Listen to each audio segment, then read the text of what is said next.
আসসালামু আলাইকুম। পঞ্চব্যঞ্জন ১৯/৬/২০২৪। ঈদ চলে গেল। এখন তো ওই গরুর হ্যাংওভার চলছে। গরুর হ্যাংওভার মুড়ি। তো এখন মুড়ি চলছে। যাই হোক, আশা করি আপনারা সবাই সুস্থ আছেন। গরুতে তেমন কিছু ক্ষতি হয়নি। বিশেষ করে আমাদের মতো যারা বয়স্ক তাদের তো ডাক্তারের নিষেধ সত্ত্বেও কিছু খেতে হয়। যাক, এবার অনেক নামি দামি লোকজন তো কোরবানি দিলেন। অনেক, অনেক টাকা খরচ করে। সওয়াবও কামাইলেন। কারণ হুজুর বয়ানে বলল যে পশুর একটা লোমে একটা নেকি। তাহলে গরুর কী পরিমাণ থাকে? তাহলে কত নেকি কামানো হয়েছে? এর মধ্যে আবার ইয়েসা আলম নাকি ২০টা গরু দিয়েছে। ওর নেকি তো আহ, যা মনে হয় ওর ১৪ গোষ্ঠী নেকি জমা হয়েছে, ১৪ গোষ্ঠী পার হয়ে যাবে। শুধু ২০টা সবাইকে বিলি করাতে না, তার নিজের স্টাফদের জন্য আরও কিছু করব। এভাবে ওনারা দিয়েছেন। তো যাক, আল্লাহ তাদের সব ঠিক নেকি কামানোর সুযোগ হয়েছে। আবার ওইদিকে ওই মায়ের দোয়া হোটেলের হারুন সাহেব, উনিও অনেক নেকি কামাইলেন। উনি নাকি ৫টা দিয়েছে আর কি টোটাল প্রায়। হ্যাঁ, প্রায় ৪টা গরু, একটা হলো ওই কাওয়াল। কাওয়াল মিলায়ে ৪টাতে তার খরচ পড়েছে ১১,৯০,০০০ টাকা, প্রায় ১২ লক্ষ টাকা। তো উনার নাকি অত টাকা পয়সা নাই, কারণ বেতন কম, ৭২-৭৩ হাজার টাকা বেতন পায়। যাই হোক, তো বিলো ১ লাখ বেতন, বা যা পান উনি বিলো ১ লাখ। তো এত টাকা কই পাবে? তো উনি এত টাকা নাকি ওনার ওয়াইফ, ওই ম্যাডাম, টাকা দিয়েছে কোরবানির জন্য। অনেক, অনেক আছে, অনেক মহিলারা আছেন যারা মানে সংসারের খরচপত্র ভাগাভাগি করে নেওয়ার জন্য, কিংবা স্বামীকে হেল্প করার জন্য, স্বামীর উপর যাতে প্রেশার না পড়ে, এজন্য কিছু ব্যবসা বাণিজ্য, সাইড বিজনেস কিছু করে থাকেন। তো ওই আমাদের মিসেস হোটেলার এমন কিছু করেন কিনা, হতে পারে। কারণ ১২ লক্ষ টাকা উনি যে বের করে দিলেন কোরবানির জন্য, বিগ ম্যাটার। আরেকজন, আমরা দোয়া করি, কিন্তু ওই যে হারুন স্যার এবং হারুন স্যারের ওয়াইফ দুজনেরই যেন এই লোমে যে পুণ্যিতে যেন ওনাদের সব একদম শেষ হয়ে যায়। আল্লাহ তো বলেছেন, তো ও তো করবে না নিশ্চয়ই। উই হোপ ওনাদের এটা পুণ্যটা পরিপূর্ণ হোক, পাপটা মুছে যাক, ফ্রেশ হয়ে আবার শুরু করুক। আবার এমনও হতে পারে যে পুণ্য জমা হয়ে গেছে, যে পরিমাণ পাপ করছিল তার বেশি পুণ্য হয়ে গেছে, তো পুণ্য জমা হয়েছে, ভবিষ্যতের পাপগুলোতে আবার ওগুলা কেটে যাবে, মাইনাস হয়ে যাবে। এমনটাই হোক।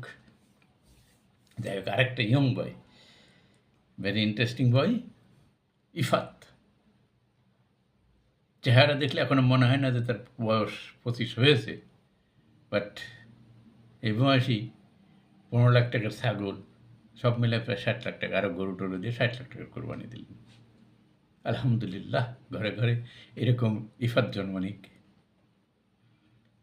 তো এখন ইফাতের এই পিতৃ পরিচয় নিয়ে আবার একটু ঝামেলা বেঁধে গেছে। কারণ তো বেচারা এত সুন্দর ছেলে, এত সুন্দরভাবে ইয়ে করলো, এখন পিতৃ পরিচয়ের ঝামেলা। একদম শোনা যাচ্ছে যে ওনার সেই পিতা এনবিআরের সদস্য মতিউর রহমান স্যার।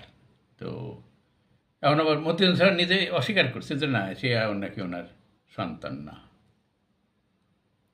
সব দেখে শুনে মনে হচ্ছে যে কিয়ামত ভেরি সন্নিকটে, কিয়ামত এসে গেছে। কারণ এই কোরআনে বলা আছে যে কিয়ামতের দিন এই বাপ ও ছেলেকে চিনবে না, স্বামী স্ত্রীকে চিনবে না, কেউ কাউকে চিনবে না। তো সেই দিন মনে হয় চলে আসছে। দেখ বাবা, একটু আল্লাহ করি, বলা যায় না কখনো হয়ে যেতে পারে উলট পালট। সিংহায় পড়লেই তো বিপদ।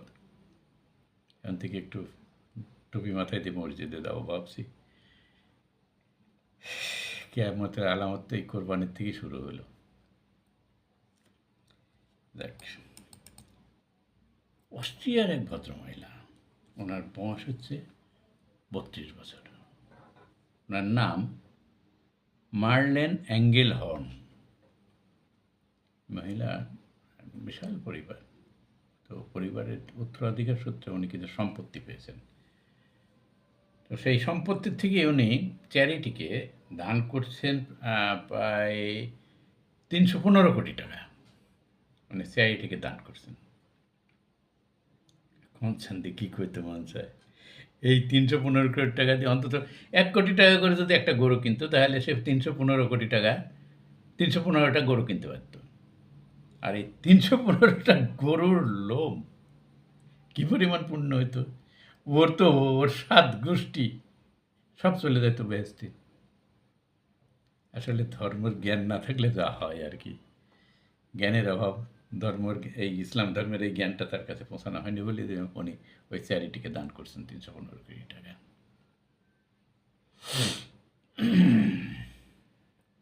যাক, এখন এই একটা নিউজ জানাচ্ছেন অক্সফাম, যে দাতব্য, উনি তো অক্সফামকে দিবে টাকাটা। যাই হোক, এই দাতব্য সংস্থা অক্সফাম জানাচ্ছে বিশ্বে এই 2020 সালের পরে, মানে এই করোনার পরে বিলিয়নিয়ারের সংখ্যা বেড়ে গেছে। টোটাল যে সম্পদ এই বিলিয়নিয়ারদের কাছে ছিল, বর্তমানে তার থেকে 3.3 ট্রিলিয়ন ডলার বেড়ে গেছে তাদের সম্পদ। এখানে আমরাই গরিব হই শুধু নাকি। তবে এই সময়ের মধ্যে 2003 থেকে এই যে 24, এই সময়ের মধ্যে শুধু বিলিয়নাররা বাড়ছে, কিন্তু 500 কোটির বেশি মানুষ আবার দরিদ্র হয়েছে। আগে যা ছিল তার থেকে কম হয়েছে। যাক, এবার একটু দেশের পুলিশের বিষয়। পুলিশ আমাদের কীভাবে হেল্প করছে বর্তমানে। এই ঈদের ছুটিতে সব নগরীতে ফাঁকা হয়ে গেছিলো। তো ফাঁকা হওয়ার সময় চুরি চামারির তো ভয় থাকেই। তো সেই জন্যে নো টেনশন করার আমার দরকার নাই। অভয় দিয়েছেন চিটাগাঙ্গে পুলিশ কমিশনার কৃষ্ণপন্দ রায়। মিস্টার রয় বলেন যে আপনার মূল্যবান সম্পদ থাকলে সেটা থানায় জমা দিয়ে যাবেন। Very good idea. জমা দিলে, পুলিশের কাছে জমা দেওয়ার পর সে জিনিসটা ফিরে পাবেন কি না, সে নিশ্চয়তা নিশ্চয়ই পুলিশই জানে। পুলিশ অফিসার নিশ্চয়ই ফেরাই দেবে, তাহলে তেমন কথা বলবে না।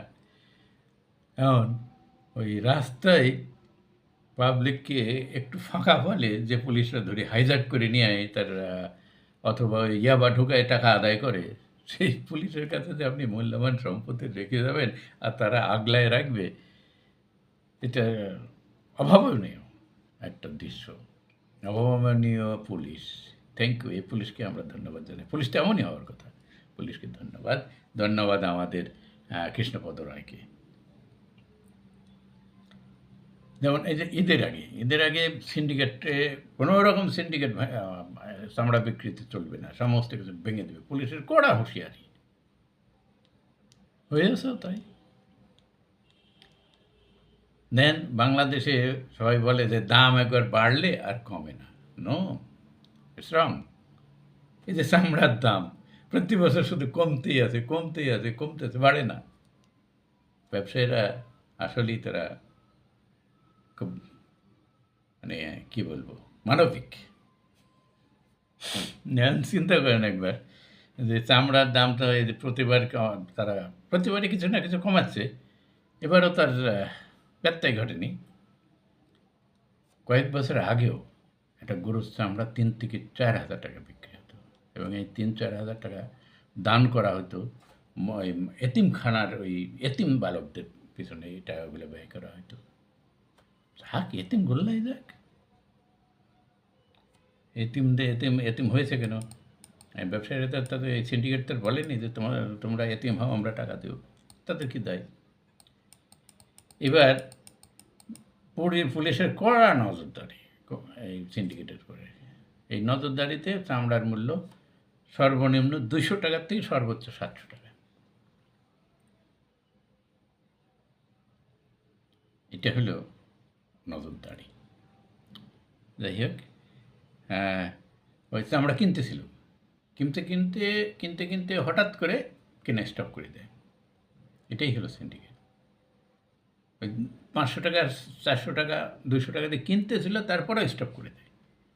লোকজন ফেড আপ হয়ে রাস্তায় ফেলে দিয়েছে কিছু।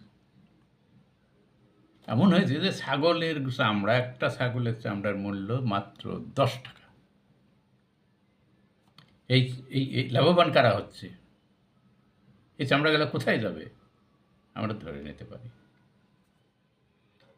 দেখি এই যে ঈদের যে ইয়ে হলো আপনার, এই কোরবানি করলো মানুষজন।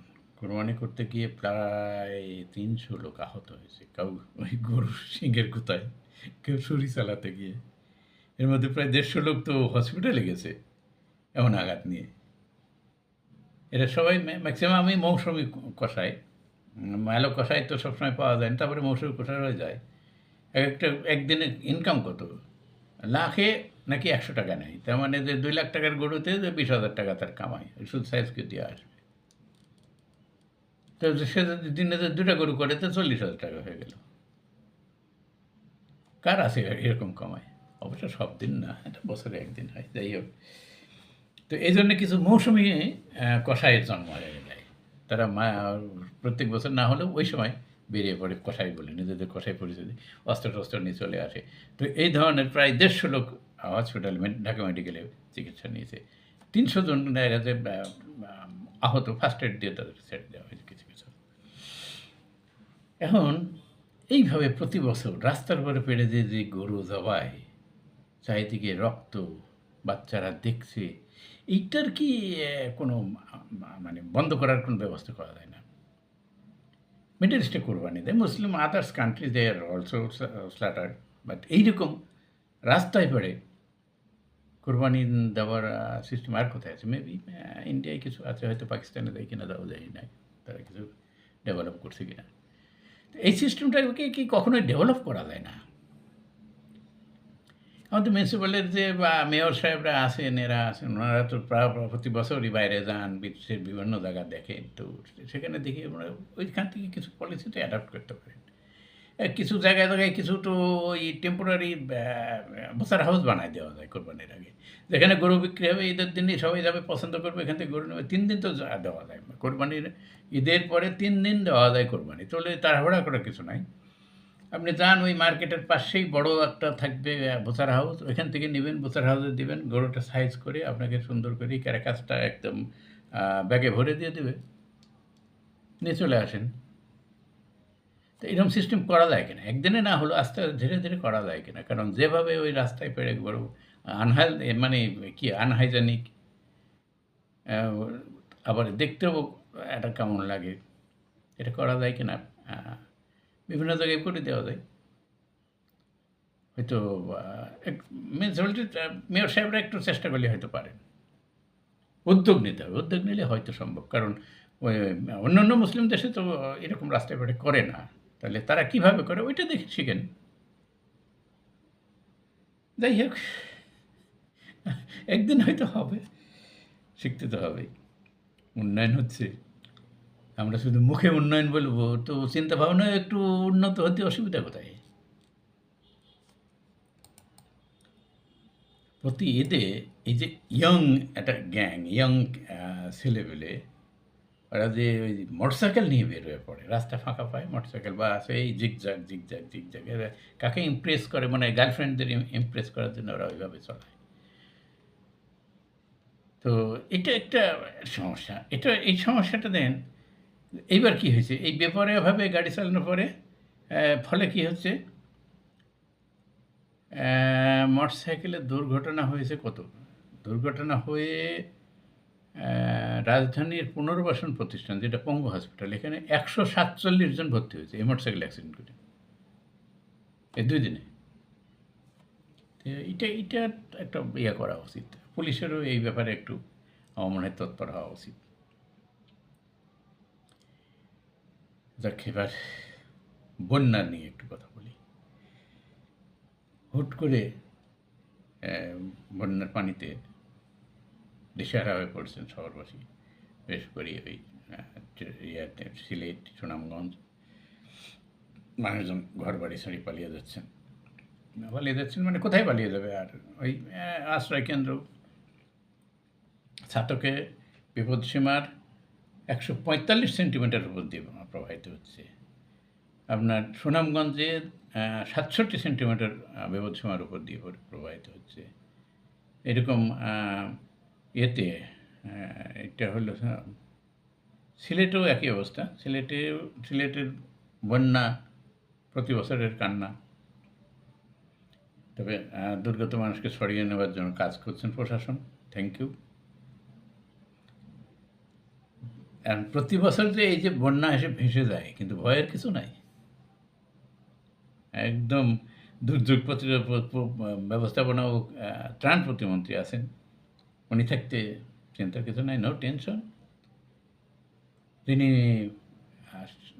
ইয়েকে ওই সিলেটবাসীকে ভয় না পাওয়ার জন্য বলেছেন, ভয় না পাওয়ার পরামর্শ দিচ্ছেন। বাড়িঘর গরু ছাগল হারাইলো, ভয় ফেলে চলবে? মনকে একদম চাঙ্গা রাখেন, বাকি সরকার আছে। গরু ছাগল 2-4টা চলে গেল, 2টা প্রাণ চলে গেল, তারপরেও সরকার আছে, সরকার তো থাকবে, সরকার উইল হেল্প ইউ। উনি বলছেন যে জাপান, নেপাল, ফিলিপিন সব জায়গায় বন্যা হয়। এখন প্রত্যেক বছর এসব জায়গায় বন্যা, এইসব দেশে বন্যা হয় কিনা আমাদের জানা নাই, এবং প্রত্যেক বছর বন্যা হওয়ার ফলে এই জাপান এরা প্রোটেকশনের জন্য কী ব্যবস্থা নিয়েছে, নাকি ওই আমার সিলেটের মতো প্রতি বছর ছেড়ে দিয়েছে, যাও বাবু ফেসে যাও। উনি জাপানের সাথেই তুলনা করেছেন। যাই হোক, বন্যায় নিয়তি সরকারি হিসাবে এ পর্যন্ত প্রায় 8 লাখ বন্যা কবলিত হয়েছে। প্রতি বছর টাকা ব্যয় করা হবে, প্রতি বছর এই টাকা দিয়ে কিছু ব্যবস্থা নেওয়া হবে, এভাবেই চলবে। মানুষজন ভেসে যাবে, ফসল ভেসে যাবে, গরু ছাগল ভেসে যাবে। যদি তোমার না পোষায় বাবা, সিলেট ছেড়ে চলে যাবো অন্য জায়গায়। এর জন্য তো সরকার দায়ী না। তবে আরও আশার কথা শোনালেন কিন্তু প্রতিমন্ত্রী। উনি বললেন যে মাননীয় প্রধানমন্ত্রী গভীরভাবে এই বন্যা পরিস্থিতি পর্যবেক্ষণ করছেন, এতে হয়তো লাভ হবে। গভীরভাবে হয়তো পানি থেমে যাবে, প্রধানমন্ত্রী এই পর্যবেক্ষণ দিয়ে পানি হয়তো স্টপ হয়ে যাবে, হতেও পারে। এর জন্য প্রধানমন্ত্রীকে ধন্যবাদ জানাই, থ্যাংক ইউ পিএম। দেখি এবার কাদের ভাই জানালেন মুদ্রাস্ফীতির কারণে ঈদ উদযাপন ব্যাহত হয়েছে। বিএনপি যে এই ধরনের কথা বলছে, এই কথাটা মোটেই সত্য না। গতবারের চেয়ে এবার বেশি পশু কোরবানি দেওয়া হয়েছে, একেবারে হাসা কথা। কাদের ভাই তো সবসময় একদম ফেয়ার কথা বলেন। উনি যে মুদ্রাস্ফীতি হলে কি এত কোরবানি হতো না। তবে হ্যাঁ, কোরবানির দিনে অন্যান্য বছর থেকে এবার ওই মাংস নেওয়া লোকজনকে কিন্তু রাস্তায় বেশি দেখা গেছে। এর মুদ্রাস্ফীতি না, এটা মাংসের স্ফীতি হতে পারে।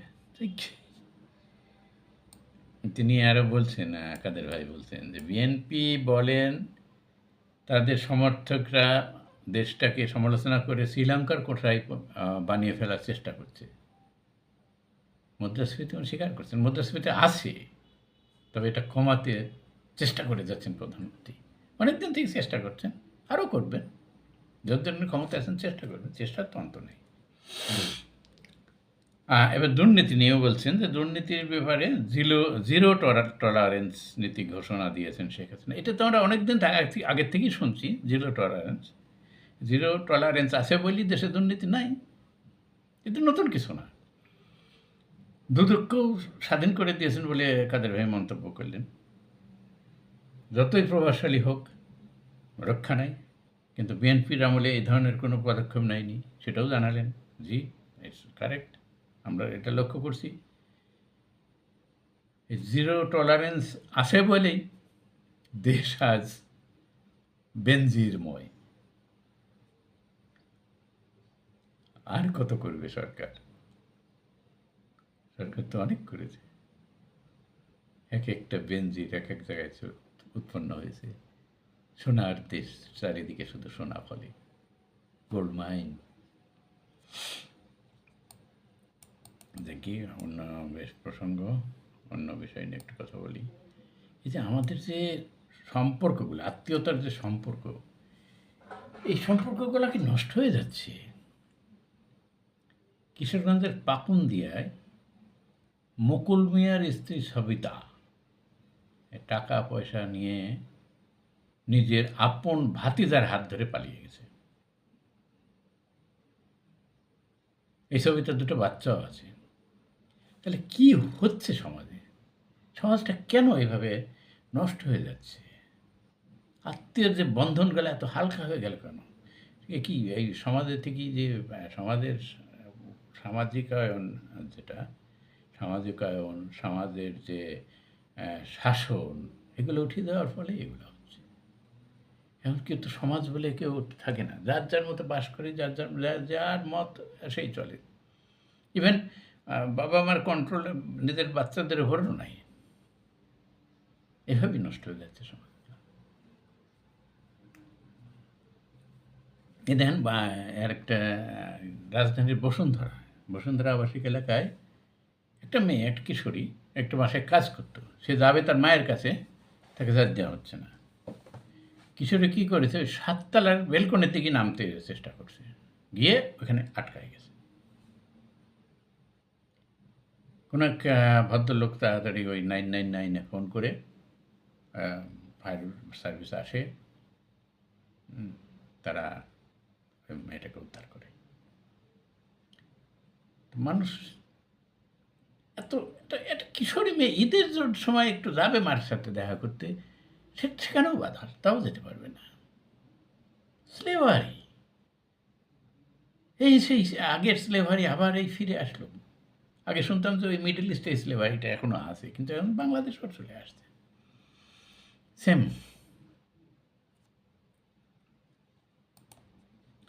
এবার একটু দেশের বাইরে থেকে একটা কথা বলে শেষ করি। ভারত খাদ্যদ্রব্যের উপরে বাণিজ্য নিষেধাজ্ঞা দিলে আমাদের এখানে দাম বেড়ে যায়।